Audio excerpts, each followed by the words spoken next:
With this short video, we'd like to introduce to you and to your organization one of the most exciting team sports for blind and visually impaired athletes. Baseball for the blind, AIBXC style, has been invented by AIBXC, Italian Association of Baseball for the Blinds, that holds all the rights in all countries. How to play baseball for the blind according to AIBXC rules, Italy's Blind Baseball Association. Italy's baseball played by the blind athletes was invented in Italy in 1994 by former baseball player Alfredo Meli and a group of teammates who played for then-renowned Fortitudo Montenegro. The game follows the traditional rules of baseball, perfectly adapted for the needs of blind athletes. In the following presentation, we will show you in details how a baseball game played by the blinds is generally performed, as well as the equipment used in the game. Part of the equipment is standard in baseball, while other items like, for instance, the beeping base at first, is specific to baseball for the blind, and it is installed just prior to the official game. Having said that it was always preferable to play the game on a regular baseball field on clay and grass, we could even prepare and adapt a normal soccer field, making sure that there are no dangers and obstacles for the blind athletes. Let us now have a close look at the equipment being used during the game. Baseball equipment used by the AIBXC. Regular-sized Kenko hard baseballs are emptied and used with 5 holes and 2 slide belts inside in order to be easily identified by fielders while they roll on the ground. Traditional baseball bats are generally used in the game, although softball bats are often preferred since they provide a larger impact area. The baseball glove helps fielders to pick up the ball and allows the players to protect themselves from hard-flying balls.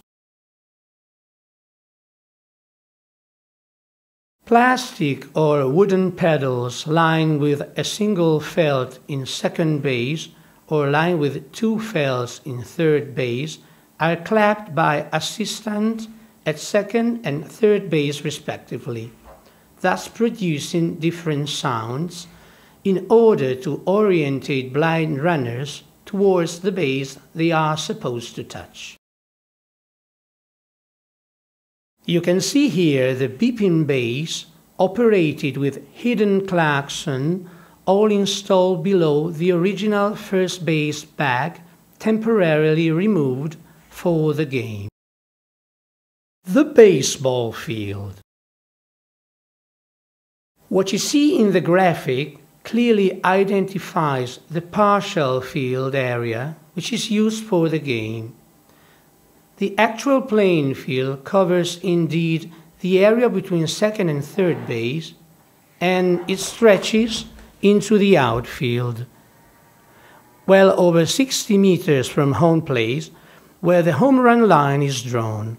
In the graphic, you can identify the position of the assistants that during the defensive phase are 1 at second base with the glove in order to catch the throws from the defensive players, and 1 on the pitcher's mound to help to position the players while in defense, and also passes the retrieved balls to the umpires during the game. During the offensive phase, two assistants are positioned next to second and third base with the paddles in order to orientate runners towards the base they are finally supposed to touch.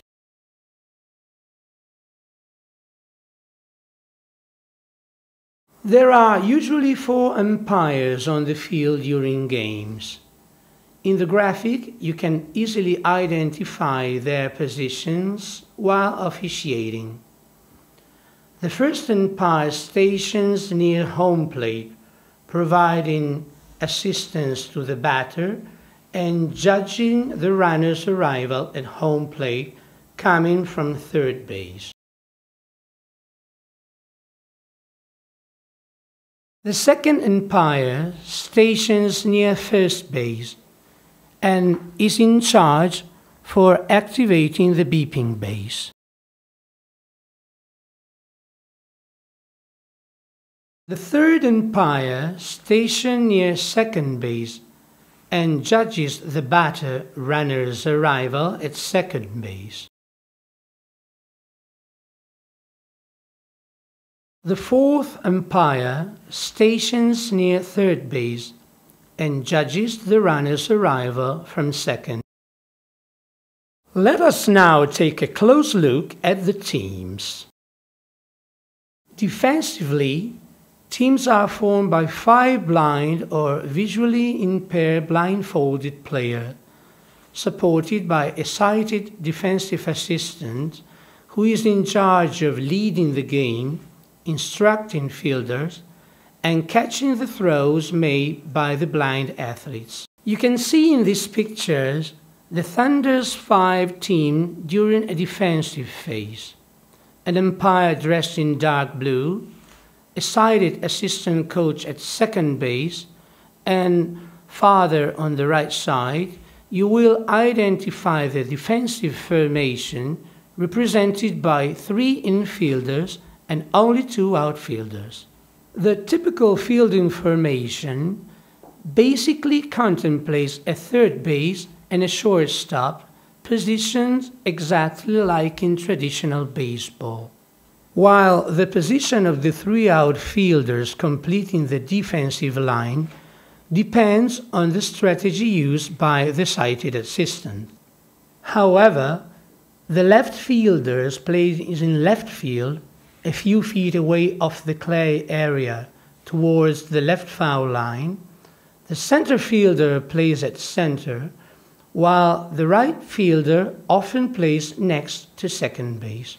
Of course, during the offensive phase, a team formed by 5 players sends 1 player in the batter's box at a time with the objective of scoring runs during its offensive frame. Each player of the batting team takes his turn going to the home plate, standing in the batter's box, holding his bat in one hand and the ball in the other. The ball is hit and driven towards the area occupied by the opposing defense. Here is the batter runner sprinting towards the beeping hidden first base, rounding first, and running towards second base, oriented by the sound of the paddles handled by the assistant. The batter runner must reach second base before the defense is able to pick up the ball and to throw it back to the sighted assistant coach at second base. The umpire makes the call safe if runner arrives before the base is tagged by the sighted assistant at second base, or out if the same assistant has touched the base before the runner's arrival. Let us now take a close look at a series of batting techniques displayed by different players. The batter, in this case, is bending down at 45 degrees, hits the ball and takes off towards first base.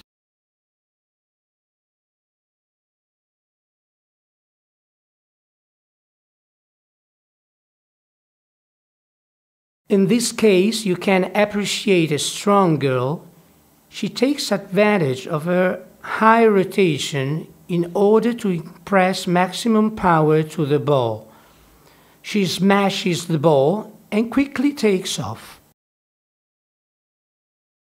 The batter here applies the classic parallel swinging style, hits the ball and reaches second base, nicely sliding into the bag. This very tall and powerful batter shows the strong swing of his bat, which allows him to easily reach second base, where he loosens his blindfold and slowly heads for home plate, having scored a run by hitting a home run. The defense. The defensive technique is usually conceived as the ability displayed by the fielders in their attempt to block the rolling balls with their bodies lying on the ground. Once the ball is stopped and blocked, the fielder will easily grasp it to make the throw back to the sighted defensive assistant, who is allowed to call 2-2 for the proper identification of second base. In the following examples, you can see a variety of common ball blocking techniques, how and when the fielder communicates to avoid collisions, how the fielder listens to the oncoming balls, and how accurate is the throw to second base. The third baseman dives, catches the ball, and makes the throw to the sighted defensive assistant. The shortstop softly kneels down, retrieves the ball, and makes the throw.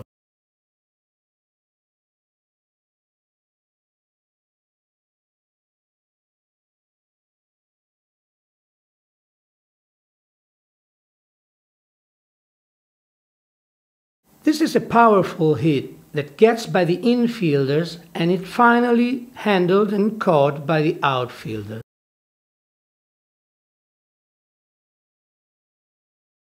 The defensive player can hear the sound of the ball, lies down, stretches out, picks the ball up, and makes the throw to the second base coach.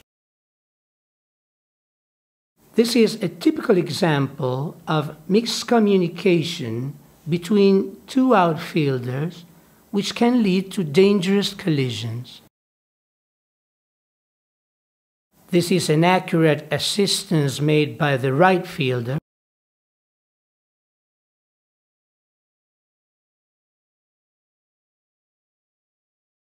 Great effort by the defense. The outfielder covering the infielder makes the catch and completes the play.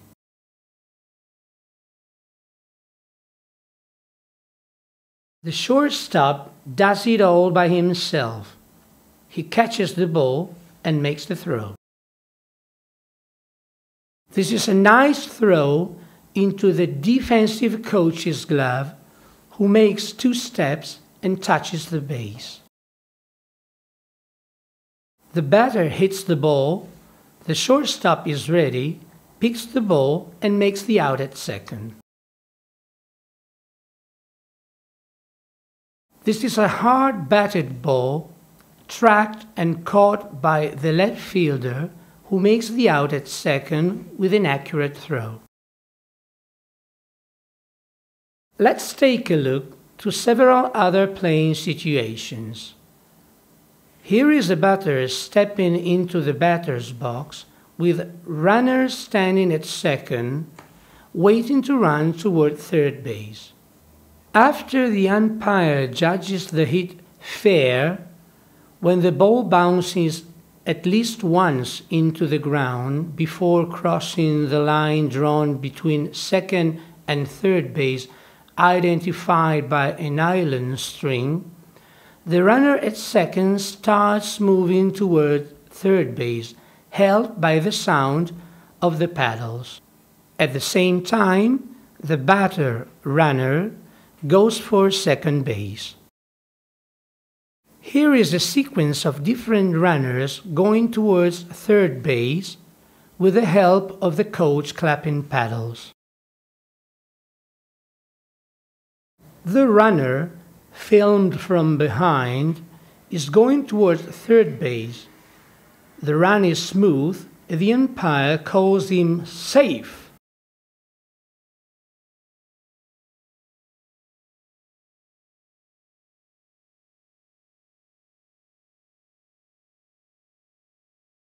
Here you have the front view of the runner joining his hands at face levels to show him the way and orientate him toward third base. In this situation, you see the coaches strongly clapping paddles in order to help the runner to properly orientate towards third base and find the bag. In fact, neither words nor pushing or shouting are allowed to the sighted coach. Another batter steps into the batter's box in the attempt to push the runner in scoring positions at third base towards home plate. The runner can move only after the call fair is made by the umpire and must follow the pass from third base to home plate without any sound support. A run is awarded to the runner when he passes through an imaginary area across home plate with a tolerance of 2 meters to the right and 2 meters to the left. Here you can see several runners heading home following nice hits by the batters. Ariola Dedai runs towards home plate and the umpire calls safe, thus scoring a run. Massimiliano Tralli scores another run. These are some basic sequences related to the offensive phase, and while the runner rounds the base, he scores a run like in traditional baseball. Let us now continue to look at different examples of making outs by the defense before rapidly switching back to the offensive phase. How to make outs. Here are some examples. All the runners who have touched the base they were moving towards after the defensive assistants have touched second base, holding the ball firmly in his hand as a result of a throw accurately made by the fielders, are considered out. Generally, 1 out at a time is usually recorded during a play. However, with more runners moving on the bases, 2 or even 3 outs can be recorded on a single play.